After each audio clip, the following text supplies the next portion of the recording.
Guys chicken പൊരിച്ചിട്ട് നെയ്ച്ചോറും പരിപ്പറിയും ഉണ്ടാക്കിയാലോ? ഖമോൺ. കുക്കറിൽ പരിപ്പാണ് ഗൈസ് വേവിക്കാൻ വെച്ചതാണ്. അപ്പോൾ ഒരു കുക്കർ തന്നെ ഉള്ളത് കൊണ്ട് ഈ പരിപ്പായ ശേഷമാണ് എനിക്ക് നെയ്ച്ചോറ് ഉണ്ടാക്കാൻ പറ്റുക. ചിക്കൻ ഒന്ന് ക്ലീൻ ആക്കിയിട്ട് അത് നമുക്ക് മസാല ഇട്ടിട്ട് വെക്കാം. ഓക്കെ,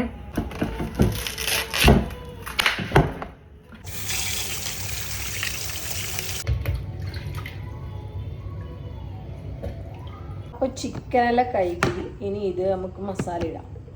ഇപ്പോൾ മസാല ചെയ്യാൻ പോയപ്പോഴാണ് ജിഞ്ചർ ഗാർലിക് പേസ്റ്റ് ഇല്ലെന്ന് മനസ്സിലായത്. അപ്പം അതിപ്പോൾ ചെയ്യുവാണ്. നമ്മളതിന് ചെയ്യണ്ടേ?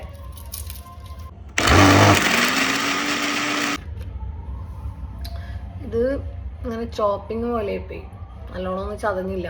കുറച്ചല്ലേ ഇട്ടിട്ട് ചെയ്തേ, അപ്പം അത്രേ ഉള്ളൂ. അതൊക്കെ മതി, കുഴപ്പമില്ല.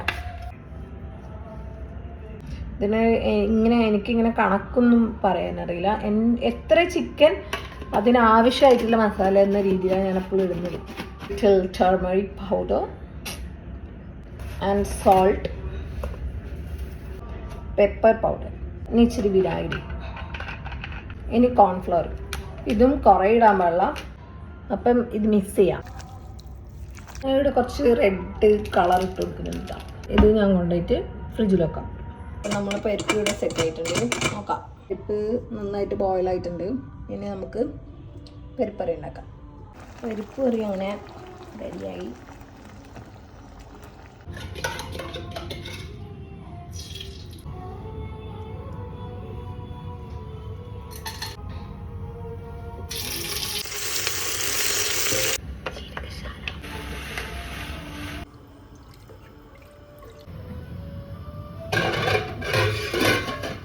അപ്പോൾ ഗൈസ്, നല്ല ചൂട് നെയ്ച്ചോറും നല്ല ചൂട് പരിപ്പ് കറിയും ചിക്കൻ ഫ്രൈ ഇവിടെ റെഡി ആയിട്ടുണ്ട്. ഭയങ്കര ടേസ്റ്റാണ്, എല്ലാവരും ട്രൈ ചെയ്യണം.